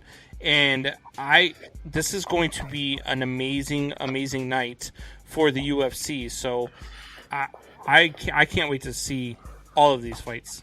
See, Combs, you are telling people to spend their hard-earned money on a fight that's going to last about 30 seconds. No, you're wrong. It's not. It's not, though. Conor has been training. No, it's just asking long. He is pissed off. I mean, we've seen it when Conor gets pissed off and focused. He is a dominant fighter. But my favorite UFC fighter of all time. Poirier was embarrassed the last time that they fought, and he is a much different fighter now. And I'm telling you right now, it is not going to be an easy fight. This is going to be a fight that is. I mean, it's going to be. I would not be surprised to see this one go the distance. To be completely honest with you, but like I said, this is not the only fight. Even the prelims have some really good fights on it. Right. That I'm looking forward to seeing. That Juliana Pena and Sarah McMahon fight is going to be a really, really good one. I do love the female, the women's divisions. Marina Rodriguez and Amanda Ribas is going to be another good fight. And they're on the main card. And then you've got the co-main events, which are, they got two co-main events, which is Dan Hooker versus Atman Azatar and Jessica Ai versus Joanne Calderwood. And those are going to be very, very, very good fights. Yeah, Conor McGregor alone is must see TV. I love everything about him. I love how he brings the excitement and just the fluidity to everything that he does. Very good entertainer. Speaking of very good entertainers, we are going to jump back into a little bit of NFL here. Some more Deshaun Watson news is starting to come out, and there are NFL execs saying that they are willing to give 4 first-round picks for Deshaun Watson. Jeez. 4 first-round picks for Deshaun Watson. The Jets. Wyatt, do you think that Deshaun Watson is even going to leave Houston at this point? That is tough because, yes, I do. But at this point, I don't know if it's going to be this year. I think he might have to finish out the contract and then go from there. It's tough because he's a great quarterback, but at the same time, 4 first rounders. In the NFL, here's how the NFL goes. You can get it's not like the NBA. So I'll break down the NBA first. So NBA, in your draft, you have the first 5 picks, and those are your franchise guys every year. Those are your guys that will come in and make a difference. And pretty much after that, you just pick the best guy on the board for your team. As for the NFL draft, it's completely different. You can get franchise players, as we've seen, a.k.a. Tom Brady, a.k.a. Dak Prescott, a.k.a. Alvin Kamara, in the 3rd and farther back round. Tom Brady, the greatest ever to touch a football, the football Jesus. Tom Brady was taken in the 6th round at pick 199. So you can get a lot of value out of 4 first rounders. And here's the deal. The Jets need to build, okay? Deshaun Watson's not the answer. Yes, Deshaun Watson's a great quarterback, but you can't just throw Deshaun Watson into this dumpster fire and him just take, all of a sudden the Jets are now the top team in the AFC East. Oh, the Jets are now an AFC contender. That's not how this is going to work. A new coach will put him there. No. Okay, Saul is great, and yes, it would help out even more if Deshaun Watson was there. But here's the deal. You cannot just throw Deshaun Watson into a dumpster fire and expect all of it to just be like, oh, we sucked yesterday, and today we're a Super Bowl contender. Okay, he's already tried that. Look at what he's done in Houston. He is worth it, and the Jets are the team that will risk their next 4 years, pretty much Draft cap, okay. That's what I'm saying, Tori. I'm saying for sure that they are going to need this draft capital. The Jets are. They need as many good players to surround him with as possible. Like I said, yes, Deshaun Watson is great, but look at it. Let's even go to Houston here. Houston has more weapons and a better team than what the Jets have now. And what they had 4 wins this year, I believe, correct? 4 or 5, 4 wins. Yep. You can't just toss a quarterback in a dumpster fire. Okay, I love Patrick Mahomes. I love Aaron Rodgers, but they're not turning around the Jets. I'm sorry to break that to anybody, but one player is not going to just solve everything in a dumpster fire place like that. It's just not how it works. Deshaun Watson, though, is a different quarterback. Now, I agree he doesn't turn around the Jets organization, but he's still a quarterback that, in a dumpster fire in Houston, has still had a quarterback rating of over 102. Like, I mean, this kid is the real deal. So, look, if I'm the Bears, I'm giving up 4 draft picks, 2, 3 number ones, and I'm going to throw in Khalil Mack. Like, that's how much. Would you give up 3 first rounders and Khalil? Yeah, absolutely. In a heartbeat for Deshaun Watson. In a heartbeat. And that is why the Bears will always be 8-8 right there. Yeah. No, that's not why. They'll always be 8-8 because they won't make that trade. I don't know, man. That's your pass rush right there. That is 3. It's not all of your pass rush because Akeem Hicks you still got. Oh God, his name always escapes me. We just picked him up from Dallas last season. And we've still got Roquan Smith. We've still got a really good secondary. I would absolutely. Deshaun Watson is better than anything you're going to pick up in the first round in the next 3 seasons anyway. The problem with the Bears right now is they want to hire Mike Singletary as their defensive coordinator. Wyatt, you said who? Name me one player right now that you can get out of college, even this season, that is a better pick than Deshaun Watson. If the Bears could get him, or are you just saying a player that would go to the Bears? The Bears had the number 1 pick. Trevor Lawrence. No, I would take Zach Wilson maybe, but Trevor Lawrence for sure. No, you're out of your damn mind. Trevor Lawrence is going to be on the rise, especially if he goes to a good team. Trevor Lawrence's problem is he's going to go to Jacksonville, so he's going to suck for like 2 or 3 years, and everybody's going to be like, "Oh, he's a bust," and then it's going to happen. They're going to build around him, and then one day it's going to be like, click. Oh, and all of a sudden, Trevor Lawrence with his mighty luscious locks looking like, Lord Farquaad. I cannot wait to play fantasy football against you guys. You're going to have Trevor Lawrence. Buck's going to have. I'm taking Trevor Lawrence in 3 years. Not this year, not next year. I just said, who is a better number 1 pick that the Bears can pick this year than Deshaun Watson? And you said Trevor Lawrence and maybe Zach Wilson. Yes, Trevor Lawrence would be better this year. But he's going to Jacksonville. That's why he's going to suck for the next 2 years because he's not going to have anything around him. Combs, also on the flip side of that, Trevor Lawrence is 1 first round pick, not 3. Exactly. So you have to weigh out your values there too. Like 1 first round pick versus 3 round picks. Deshaun Watson is worth 3 first round picks. Absolutely, 110%. Now, oh, really? Because NFL GMs are disagreeing with you and agreeing with me. The reason sometimes I think when anonymous general managers come out and say this crap is because they're trying to up the value and scare away other teams, so then their team can come in and slide in, we'll give you 2 first round picks because there's no other offers out there. I still think Deshaun to Miami. I'm not sold on that one just yet. Just because you don't want him to come to the Bears. I think. So guys, let's go around the horn real quick here before we end the show. Combs, where do you think Deshaun Watson is going to end up? San Francisco. Wyatt. Miami. And that is it for the Man Hour, guys. Thank you guys for joining us. If you guys can test us on youtube.com/Man Hour, you can check us live every Monday through Thursday, 8 p.m. East Coast time. Combs, any closing thoughts before you head out? Man Hour Nation, rise up. Wyatt Williams, sit down.